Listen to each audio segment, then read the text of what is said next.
कभी एक समय राजू नाम का एक दयालु किसान रहता था। उसके पास एक छोटी सी झोपड़ी थी जिसकी छत सूखी घास से बनी थी। राजू बड़ा ही गरीब किसान भी था, पर उसने अपनी गरीबी से कभी हिम्मत नहीं हारी थी। राजू अपने खेतों में बहुत मेहनत किया करता था। उसकी मेहनत से ही इस साल उसका खेत सब्जियों से भरा हुआ था। मोटे लाल टमाटर, कुरकुरी हरी बीन्स और चमकदार बैंगनी बैंगन। राजू हर दिन बहुत मेहनत करता था, अपने पौधों को सींचता था और घास निकालता था। लेकिन इस साल बारिश के बादल लुका छिपी खेल रहे थे। सूरज एक विशाल गर्म दीपक की तरह चमकता था, जिससे जमीन सूख जाती थी और सब्जियां प्यासी हो जाती थी। राजू चिंतित था, बारिश के बिना उसकी सब्जियां नहीं उग पाएंगी और उसके पास बाजार में बेचने के लिए पर्याप्त फसल भी नहीं होगी। वो अपनी छोटी बेटी रानी के लिए नए जूते या मीठे जलेबी, तले हुए आटे का नाश्ता नहीं खरीद पाएगा। एक सुबह राजू उदास महसूस कर रहा था। जब वो अपनी झोपड़ी के पास बैठा था तो एक छोटी सी गौरैया उसके कंधे पर आकर बैठ गई। चहचहाहट चहचहाहट, गौरैया ने सिर झुकाते हुए कहा। मुंह लटकाए क्यों बैठे हो राजू? राजू हैरान था। एक बोलने वाली गौरैया। उसने सूखी जमीन और भूखी सब्जियों के बारे में अपनी चिंता बताई।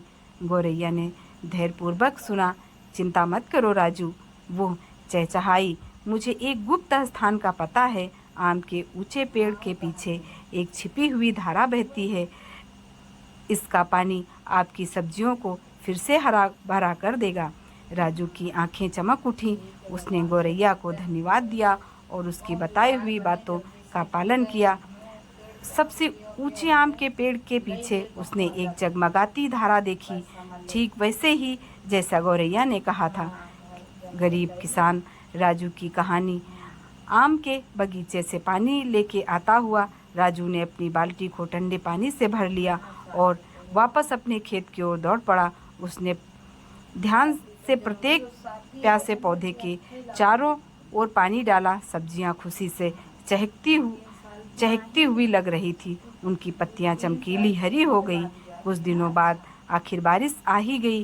कोमल बूंदें छत पर टप टप टप की, जिससे राजू का दिल खुशी से भर गया।